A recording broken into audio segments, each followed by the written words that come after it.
ఒకటి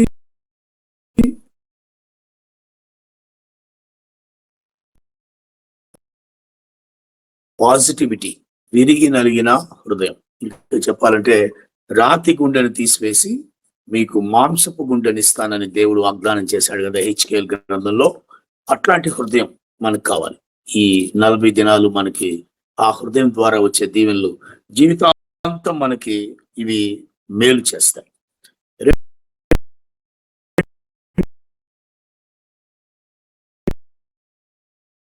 రెండవది, పాపాన్ని పసిగట్టినప్పుడు లేదా పొరపాటును కనుగొన్నప్పుడు దాని విషయంలో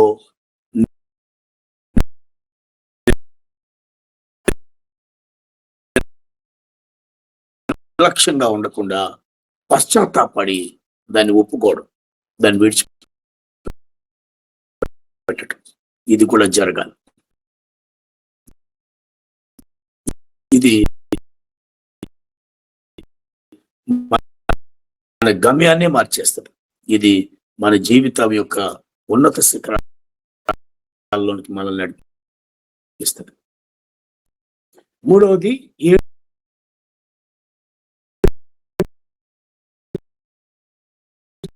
చుట అంటే వేడుకొనుట లేదా అడిగి పొందుకొనుట, గోజాడి వేడుక. మన జీవితంలో మనం దేవునికి అసాధ్యమైనది ఏది లేదు కదా. ఆయన ఏదైనా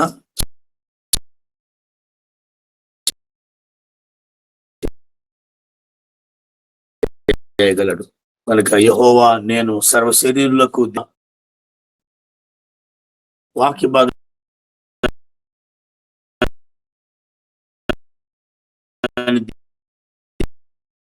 దేవుడు మనకి వాడి ఇచ్చాడు. ఇందులో చాలా ప్రాముఖ్యమైన మాట 3-4 వచనాల్లో ఉంది. తల్లి గర్భమందు యాకోబు తన సహోదరుని మడిమెను పట్టుకునేను, మగసిరి గలవాడై అతడు దేవునితో పోరాడెను. అతడు దూతతో పోరాడి జయముందెను. అతడు కన్నీరు విడిచి అతని బతిమాలెను. బేతేలులో ఆయన అతని ప్రత్యక్షమాయను. అక్కడ ఆయన మనతో మాట్లాడెను. యాకోబు గురించినటువంటి మాట ఇక్కడ మనం చదువుతున్నాం. వాస్తవంగా ఈ వాక్య భాగం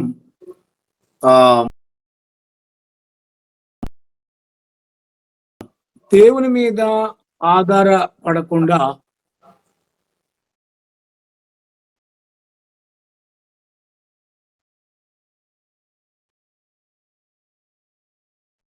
ఇశ్రాయేలీలు లేదా యూదా వారు అంటే దేవుని ప్రజలు దేవుని మీద ఆధారపడకుండా ఇతరత్ర విదేశ సంబంధమైన లేదా అన్య ప్రాంతమైన ఇతరత్ర సహాయాల మీద ఆధారపడుతూ దేవునికి మరి వేదన పుట్టించేటువంటి స్థితిలో ఈ యొక్క ప్రవక్త ద్వారా దేవుడు ఈ ప్రజలతో మాట్లాడాడు. ఏమని మాట్లాడాడు? ఏనాడో యాకోబు యొక్క ఆ మగసిరితనం గురించి మాట్లాడాడు. మగసిరి అంటే అదేదో బాగా మగరాయులాగా మనం అనుకుంటాం, కానీ దాని తర్వాత ఏం రాయబడిందంటే అతడు కన్నీరు విడుచుచు దేవునిని బతిమాలుకొనెను. అంటే ఆత్మ సంబంధంగా మగసిరి గలవాడు ఎవడు? దేవుని సన్నిధిలో తను తాను తగ్గించుకొని కన్నీరు విడుచుచు ప్రార్థన చేసేవాడు. మగసిరి గలవాడంటే లోక సంబంధంగా ఏదో పోటుగాడు లేదా మంచి ఏమంటారు మగధీరుడు అని మనం చూస్తాం. అది లోక సంబంధమైనటువంటి మగతనం. కానీ దైవికమైనటువంటి దేవుని సన్నిధిలో ఎవడు మగాడు, ఎవడు మగసిరి గలవాడు, ఎవడు దమ్ము ధైర్యం ఉన్నవాడు అంటే చాలా సింపుల్ గా రాయబడింది. అతడు కన్నీరు విడుచుచు తన దేవునిని బ్రతిమలాడుకొనెను. బిడ్డలారా, సహోదరి సహోదరులారా, మనం ఈ లోకంలో ఎక్కడైతే ఉన్నతమైన స్థాయికి వెళ్ళాలని కోరుకుంటామో అది దేవుని సన్నిధిలో ఎంతగా మనం తగ్గించుకుని ఎంతగా మనం కన్నీరు విడిచుచు భారముతో దేవుని మీద ఆధారపడతామో దాని మీద ఆధారపడి ఉంటాం. అంటే మనలో ఎంత మగతనం ఉందో తెలియాలంటే మనం ఎంత కన్నీరు విడుస్తామో, ఎంత విరిగి నలిగిన హృదయం కలిగి ఉంటామో దాన్ని బట్టి లెక్కలో పడుతున్నాం. ఇక్కడ చూడండి, మగసిరి గలవాడై దేవునితో పోరాడను అంటే కత్తులు కటాట పట్టుకొని హరివేర భయంకరులాగా మరి డామ్ డిమ్ డిసెంట్లా కన్నీరు విడుచుచు తన దేవునిని బతిమాలుకొనెను. కన్నీరు విడుచుచు. చూడండి, యెరూషలేము కుమార్తెలారా, మీకోసం మీ పిల్లల కోసం ఏడవండి. అంటే ఎవరైతే తను తాను పరిశీలించుకొని పరీక్షించుకొని తమ తప్పులు ఒప్పుకుంటూ దేవుని సన్నిధిలో పరీక్షించుకుంటూ ఆయన్ని బ్రతిమాలుకుంటూ కన్నీరు విడుస్తూ వాళ్ళ జీవితాన్ని ప్రతిదినం కొనసాగిస్తారో దేవుడు వారిని మగసిరి గలవారుగా నిలబెట్టబోతున్నాడు, గెలుపు ఇవ్వబోతున్నాడు. యాకోబు మన గురించి మనం అక్కడ చదువుతాం కదా, పోరాడి జయముందెను, పోరాడి జయముందెను. మన జీవితంలో అనేక సమస్యలు మనల్ని పట్టి పీడిస్తా ఉన్నాయి, అనేక రకాలైనటువంటి వేదనలు మనతో పోరాడుతూ ఉన్నాయి. అనుదినము మానసికంగా, ఆర్థికంగా, ఆరోగ్యపరంగా అనేక విధాలుగా మనతో అనేక సమస్యలు పోరాడి రకరకాలుగా మనల్ని వేదనకు గురి చేస్తా ఉన్నాయి. కొన్నిసార్లు మన హృదయ వాంఛలు అవి కనుచూపు మేరలో పరిష్కారం లేకుండా ఉన్నాయి. వాటి కొరకు మనం చేయని ప్రయత్నం లేదు, వాటి కొరకు మనం మరి ఎంతగానో ఎదురు చూస్తా ఉన్నాం. ఇలాంటి భయంకరమైన పరిస్థితుల్లో మన కుటుంబాన్ని దేవుడు మాట్లాడుతున్నాడు. ఎవడైతే మగసిరి గలవాడై అంటే తను తాను తగ్గించుకొని, ఎలా తను తాను మరి దేవుని సన్నిధిలో తమ తాను ఒప్పుకొని తమ యొక్క మరి ప్రార్థన కన్నీళ్లతో అతను వేడుకున్నాడు. అతను కన్నీరు విడిచి బతిమాలెను అని 4వ వచనంలో మనం చూస్తున్నాం. అప్పుడు ఏమైందంట, బేతేలులో ఆయన అతను ప్రత్యక్షమయ్యాడు. బేతేలు అంటే దేవుని మందిరం, దేవుని మందిరంలో ప్రత్యక్షమవుతున్నాడు. ఇప్పుడు ఇది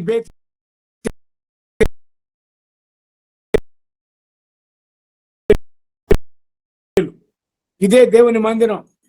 ఎప్పుడైతే మనం ఇష్టపడి ఆసక్తి కలిగి మరి దేవుని సన్నిధిలోకి వచ్చినామో ఇక్కడ దేవుడు మన ప్రత్యక్షమవుతాడట. ప్రత్యక్షమై ఏం చేస్తాడంట, అక్కడ ఆయన మనతో మాట్లాడెను. దేవుడు మనతో మాట్లాడుతున్నాడు. దేవుడు మనతో మాట్లాడుతున్నాడు.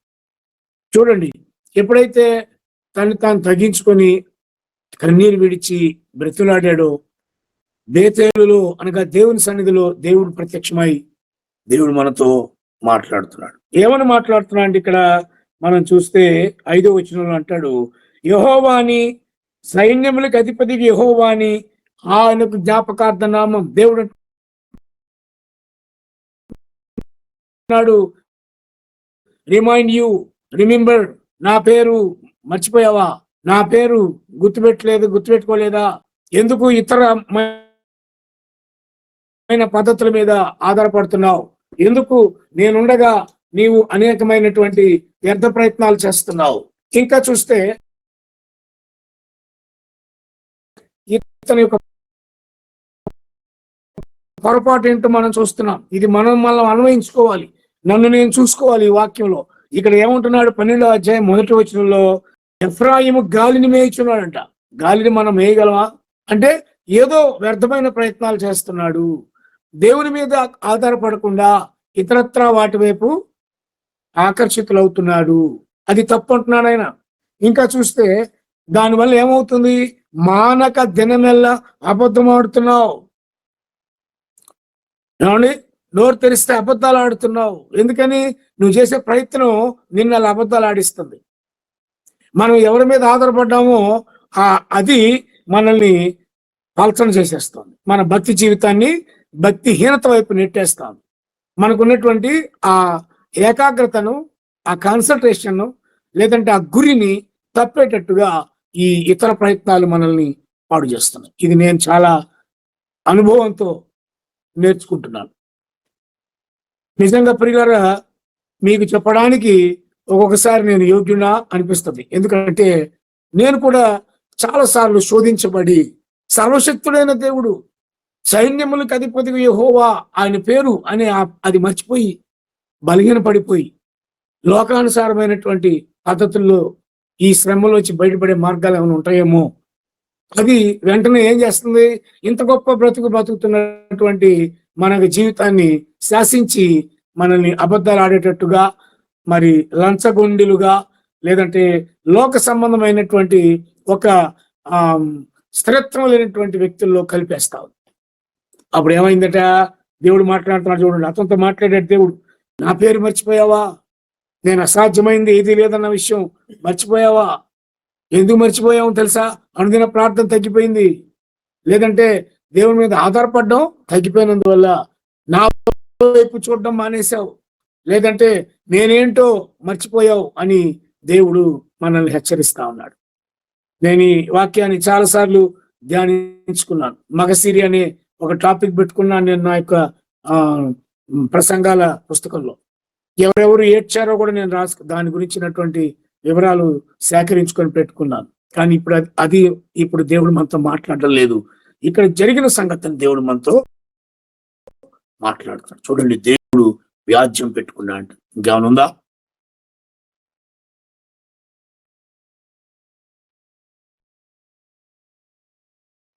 ఇంకేమైనా ఉందా? దేవుడు మనతో వ్యాజ్యం పెట్టుకుంటే ఇంకేమైనా ఉందా? మనం ఏదన్నా వ్యాజ్యం ఉంటే ఆయనకి అప్పచెప్పాలి, కానీ మనకెవరైనా కీడు చేస్తుంటే బాధపడుతుంటే అయ్యా నా వైపు చూడయ్యా అని ఆయన అడగాలి. కానీ ఆయనే మనకి వ్యాజ్యం పెట్టుకుంటే, ఆయనతో మనం గొడవ పెట్టుకుంటే ఎంత నష్టం? ఎందుకని వ్యాజ్యం పెట్టుకున్నాడు? ఎందుకు ఆయన ప్రవర్తనను బట్టి శిక్షిస్తున్నాడు? చూడండి, వ్యాజ్యం పెట్టుకొని పుట్టెను, యాకోబు సంతతి వారి ప్రవర్తనను బట్టి ఆయన వారిని శిక్షించును, వారి క్రియలను బట్టి వారికి ప్రతీకారము చేయును. చాలా మనల్ని మనం సరిదిద్దుకోవాల్సిన అవసరం ఎంతైనా. ప్రియులారా, దేవుని బిడ్డలారా, విరిగి నలిగిన హృదయంతో ప్రభువా నీతో నాకు వ్యాజ్యం ఎక్కడా? ప్రభువా మా ప్రవర్తన బట్టి మమ్మల్ని శిక్షిస్తున్నావా? మేము తట్టుకోలేము నాయనా, మేము ఇది భరించలేము నాయనా అని ఈ లెంట డేస్ లో మనం ప్రభు సన్నిధిలో ఆయనకు మొరపెట్టుకుందాం. ఎప్పుడైతే ఆయనకు మొరపెట్టుకుంటామో ప్రియులారా, అప్పుడు మనం ప్రార్థనలో పోరాడతాం. ఈ వచనాల కిందకు వస్తే అప్పుడు మన మూలవాక్యం దాని నుంచి బయటకు వచ్చి మగసిరి గలవాడై యాకోబు మోసగాడిగా ప్రవర్తించాడు. యాకోబు ఆయన మరి దేవుని యొక్క నీతి నియమాలను తప్పాడు, స్వార్థంతో బ్రతికాడు. మనకు తెలుసు కదా, శరీర సంబంధమైన కోరికలు తీర్చుకోవడానికి కొన్ని సంవత్సరాల పాటు కొలువు చేశాడు. తన తాతగారైన అబ్రహాముకు ఉన్నటువంటి ఆ భక్తిలో నాణ్యతను ఇతను పోగొట్టుకున్నాడు. తన తండ్రి గారైన ఇస్సాకులో ఉన్న విధేయతను బహుశా ఇతను కాస్త దూరపరుచుకున్నాడు. తద్వారా ఏమైంది? ప్రవర్తనను బట్టి దేవుడు అతను శిక్షించాడు. అతని కష్టార్జితం వృధాగా అయిపోయింది. చివరికి అతనికి మిగిలిందే లేకుండా పోయింది. చివరికి ఇక అతను విరక్తి చెందాడు, విసిగిపోయాడు. కుటుంబం ఉంది, భార్యలు, దాసీలు, పిల్లలు, గుడ్డు, గోద ఇవి ఉన్నాయి, కానీ లోపల ఎక్కడో అతనికి చాలా వేదన మిగిలిపోయింది. అప్పుడు దేవుడు అతనితో పోరాడుతున్నాడు. చూసారా? అప్పుడు దేవుడు అతనితో అద్భుతమైనటువంటి పోరాటం చేస్తూ ఉన్నాడు. అద్భుతమైన పోరాటం చేస్తా ఉన్నాడు. దేవుని బిడ్డలారా, ఈ ప్రత్యేకమైనటువంటి సమయంలో నా ప్రియ బిడ్డ, నిన్ను నన్ను కూడా దేవుడు యాకోబు లాగానే దర్శిస్తున్నాడు. యాకోబు ప్రవర్తన బట్టి అతను శిక్షిస్తున్నాడు. యబ్బాకు రేవు దగ్గర ఓ అర్ధరాత్రి మరి అందరిని పంపించేసి మనం ఎలా ఇంట్లో ఏకాంతంగా ప్రార్థన కూర్చుని పోరాటం చేస్తున్నామో ఆయనతో దేవుడు పోరాడుతున్నాడు. పోరాడి చివరికి రాశాడు, మగసిరి గలవాడే పోరాడేవయ్యా. నీ ప్రవర్తనలు ఎంత నాకు కోపం పుట్టించినా, నువ్వు ఎంతగా మరి అబద్ధాలు ఆడినా, నీవు ఎంతగా మోసం చేసినా, యాకోబు నీ పోరాటం మాత్రం నాకు నచ్చిందయ్యా. నీవు మగసిరి గలవాడవే పోరాడుతున్నావయ్యా. నువ్వు కన్నీళ్లు విడుస్తూ నన్ను మొరపెడుతున్నావు. నువ్వు జయం పొందుతావని దేవుడు చెప్తున్నాడు. దేవుడు ఈ ఉదయకాలం మన కుటుంబాలకు ఇలాంటి జయాన్ని ఇవ్వడానికి ఆయన ఇష్టంగా ఉన్నాడు. మనం కన్నీరు విడవాలి, మనం మన యొక్క స్థితిని తగ్గించుకోవాలి, మనం మన యొక్క పొరపాట్లను ఒప్పుకోవాలి. అతిక్రమాలు దాచిపెట్టువాడు వర్ధిల్లుడు, వాటిని ఒప్పుకొని విడిచిపెట్టువాడు కనికరం పొందుతాడని వాక్యం రాయబడింది. దేవుడు కనికరం చూపుట ఎందు సంతోషించువాడు. దేవుడు శిక్షించడంలో సంతోషించేవాడు కాదు. దేవుడు ప్రతీకారం చేయడంలో సంతోషించేవాడు కాదు. ఆయన హృదయపూర్వకంగా ఎవరికి ఏ బాధ కలుగు చేయడు. దేవుని బిడ్డలారా, ఆయన కనికరము చూపుటయందు సంతోషించేవాడు. అందుకని ఈరోజు మనం నిజంగా దేవుని కొరకు మనం మగసిరిగా వారమై పోరాడుతున్నాం. మనల్ని మనం తగ్గించుకుందాం.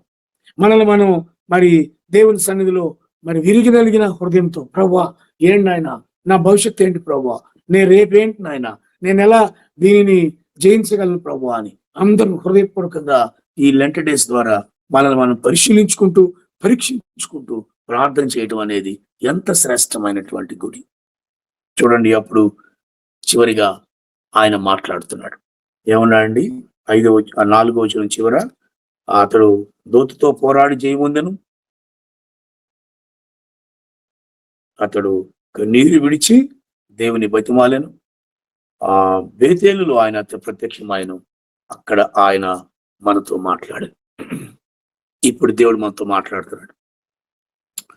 పై వచనాలు ఏముందండి? నీవు ఇతర దేశాల మీద ఆధారపడ్డావు, నా సహాయాన్ని పోగొట్టుకున్నావు, దానివల్ల అబద్ధాలు ఆడుతున్నావు, అంటే భక్తిహీనత నీలోనికి వచ్చేసింది. దానివల్ల నీ మీద నాకు కోపం వచ్చింది, వ్యాజ్యం వచ్చేసింది, నీ ప్రవర్తన బట్టి నీ మీద శిక్ష వచ్చింది. కానీ నువ్వేం చేసావు? తాను తగ్గించుకుని బ్రతిలాడుతున్నావు దేవుని. యబ్బాకురేవు దగ్గర యాకోబు బ్రతిలాడావు కదా. ఇప్పుడు దేవుడు మనతో మాట్లాడుతున్నాడు. ఏమని మాట్లాడుతున్నాడు? నా పేరు యెహోవా అని మర్చిపోవద్దు అన్నాడు. 5వ వచనంలో ఏమంటున్నాడు?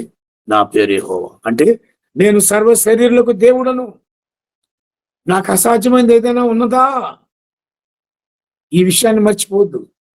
పూర్తిగా నా మీద అనుకొని ఆధారపడి పూర్తిగా నా వైపు కన్నెత్తి చూస్తే దేవుడు నేను నిన్ను దర్శిస్తానని దేవుడు మాట్లాడుతున్నాడు. అదే మాట అంటున్నాడు చూడండి 6వ వచనంలో. కాబట్టి ఏం కాబట్టి?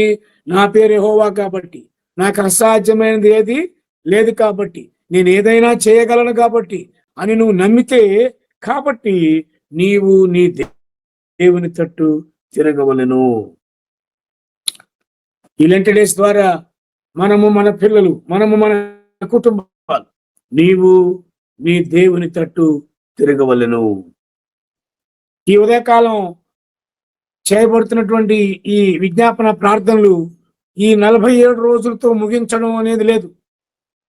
అంటే ఒకవేళ ఈ ఏర్పాటు ఉండదేమో, కానీ రోజు మన ఇంట్లో ఈ కన్నీరు విడిచి దేవుణ్ణి అడిగేటువంటి ఈ విలువైనటువంటి అలవాటు మనలో కొంతమందికి లేదు. మళ్ళా ఒకసారి అందరినీ అలవాటు చేయడానికే దేవుడి యొక్క అవకాశం ఇచ్చాడు. మామూలుగా ఆచారయుక్తంగా అయితే 47 రోజుల్లో ఇది ముగించబడుతుంది. నేను చెప్తున్నాను దేవుని సేవకుడిగా, ఇది ముగింపబడకూడదు. ఈ 4:30కు లేచి దేవుని సన్నిధిలో మనల్ని మనం ప్రార్థించుకొని దేవుని బ్రతిమలాడుకునేటువంటి ఈ చక్కటి ఈ ప్రార్థన సమయం మనకు లైఫ్ లాంగ్ ఉండాలి. ప్రతిరోజు ఒక యబ్బాకు రేవు దగ్గర దేవుని దగ్గర మనల్ని మనం అడిగినట్లయితే చాలా అద్భుతంగా దేవుడు మనల్ని పైకి తీసుకొస్తాడు. దేవుడు అంటున్నాడు, కాబట్టి నీవు, నీ బిడ్డలు, నీ కుటుంబం దేవుని వైపు తిరగవలెను. అంటే రోజు దేవుని సన్నిధిలో ఆయన వైపు చూసి ప్రార్థన వాక్యం చేయాలి. భక్తి జీవితాన్ని కలిగి ఉండాలంటున్నాడు. నా వైపు తిరగవలెను అంటే అర్థం ఏంటంటే, నా యందు భయభక్తులు కలిగినటువంటి జీవితాన్ని మరలా మొదలు పెట్టండి. ముమ్మారు ప్రార్థించిన భక్తుల్లాగా ప్రార్థన చేయండి. 7 మార్లు నేను స్తుతించిన దావీదులాగా నన్ను స్తుతించండి, లేదా నన్ను సంతోషపెట్టండి. అప్పుడు మీ సమస్యల సంగతి ఏంటో నేను చూస్తా. అప్పుడు మీ యొక్క జీవితంలో మీరు ఎదుర్కొన్నటువంటి ఆ నిరాశల యొక్క ఆ నిశీతిలో నుండి నేను గొప్ప వెలుగుతో మిమ్మల్ని బయట తీసుకొస్తా. ఇరుకునందుండి మీరు మొరపెడుతున్నారే, నేను విశాల స్థలమందు నీకు ఉత్తరం ఇస్తా. ఇది దేవుడు మనకిస్తున్నటువంటి వాగ్దానం. దీన్ని మనం మర్చిపోకూడదు. సంగమా, దీన్ని మర్చిపోవద్దు. ఈ 6 వచనాలు దేవుడు ఈరోజు మనతో స్పష్టంగా మాట్లాడుతున్నాడు. బిడ్డ, నీవు నా తట్టు తిరగవలెను. తర్వాత ఏమన్నాడండి? కాబట్టి నీవు నీ దేవుని తట్టు తిరగవలెను, కనికరమును న్యాయమును అనుసరించుచు ఎడతెగక నీ దేవుని యందు నమ్మిక ఉంచుము. నీ దేవుని యందు నమ్మిక ఉంచుము. నా వైపు తిరుగుము దేవుడు అంటాడు. అంటే ప్రార్థన కేటాయించుకో సమయం. ఇది ఈ సీజనల్ గా ఈ భక్తిని చేయడం వద్దు. ఏదో ఈ 40 రోజులు మనం ఆనవాయితీగా మాత్రమే దీన్ని చేయడం అనేది వద్దు. ఇది ప్రతిరోజు జరిగేటట్లుగా దేవుని వైపు తిరిగే అలవాటు మనం చేసుకుందాం. అదేవిధంగా రెండవది, ఆ ప్రార్థన కూడా ఏదో మొక్కుబడిగా నామకార్థంగా మా అమ్మ అనిపించొద్దు. ఎడతెగక దేవుని యందు నమ్మిక ఉంచుము. నమ్ముట నీ వల్ల అయితే నమ్మువానికి సమస్తమును సాధ్యమే. దేవుని బిడ్డలారా, నమ్మువానికి సమస్తమును సాధ్యమే. ఎడతెగక నీవు నీ దేవుని యందు నమ్మిక ఉంచుము. నీవు దేవుని తట్టు తిరగవలెను. ఇది ఈ 40 రోజులే కాదు, లైఫ్ మొత్తం ఇది ఒక టర్నింగ్ పాయింట్ కావాలి. ఈ లెంట్ డేస్ ప్రార్థనలు ఈ యొక్క యూటర్న్ కావాలి. ఇదొక మరి నూతనమైనటువంటి ప్రారంభం కావాలి. ఇది కొన్ని దినాలకి ముగింపు కాకూడదు, ఇది కంటిన్యూ కావాలి. ఏమని కంటిన్యూ కావాలా? కాబట్టి నీవు దేవుని వైపు తిరగవలను. రెండవదిగా, ఎడతెగక ఆయన యందు నమ్మిక ఉంచవలెను. నమ్ముట నీ వల్ల అయితే నమ్మువానికి సమస్తమును సాధ్యమే. నమ్మికతో మనం ముందుకు సాగిపోదాం. దేవుడు ఎడారిలో నదులు పారచేయగలిగిన గొప్ప దేవుడు, మర్చిపోవద్దు. ఆయన నీటిలో త్రోవను కలుగు చేయవాడు. చూడండి ఎంత విచిత్రమైనటువంటి దేవుడు. ఎడారిలో నీరు నదులు ప్రవహింపజేస్తాడట, నీటిలో త్రోవను సిద్ధపరుస్తాడట. అటా అనక్కర్లా, ఇవన్నీ పెద్ద చరిత్రలు. ఈ రెండు మన జీవితంలో జరుగుతాయి. ఎడారి లాంటి ఎండిపోయిన, ఆశలు ఉడికిపోయిన, భవిష్యత్తు గురించినటువంటి పరిస్థితిని పూర్తిగా చేతులు ఎత్తేసినటువంటి ఎడారి లాంటి జీవితంలో దేవుడు అద్భుతమైనటువంటి నీటి ప్రవాహాన్ని ఇచ్చి మన దాహం తీర్చి మన హృదయాన్ని తెప్పరిల్ల చేస్తాడు. అవునండి. తర్వాత నీళ్ళలో అంటే సముద్రంలో మునిగిపోయేవరా నాయన, అయిపోయిందిరా బాబు జీవితం అంతా, ఇక కనుచూపు మేరలో ఊపిరి ఆడట్లేదురా నాయన, బయటకు వస్తామో లేదో తెలియకుండా ఉన్నాం అని మునిగిపోయిన వారిని పైకి లేపి త్రోవ వేస్తాడట నీళ్ళలో. ఇశ్రాయేలీయులకు వేశాడు కదా, ఆరిన నేల మీద వారు నడిచినట్లుగా దేవుడు మనల్ని నడిపిస్తాడు. నేను నమ్ముతున్నాను. నేను కూడా అనేక విధాలైనటువంటి మరి ఎడారి లాంటి సమస్యల గుండా ప్రయాణం చేస్తున్నాను. అంత మాత్రమే కాదు ప్రియులారా, మరి అనేక రకాలుగా మరి నీళ్ళలో మునిగిపోయినటువంటి, ఊపిరి అందనటువంటి, చాలా వేదనాభరితమైన స్థితిలో ప్రయాణం చేస్తున్నాను. నేను కూడా నేను నమ్ముతున్నాను. ఈ రోజు వాక్యం ద్వారా నేను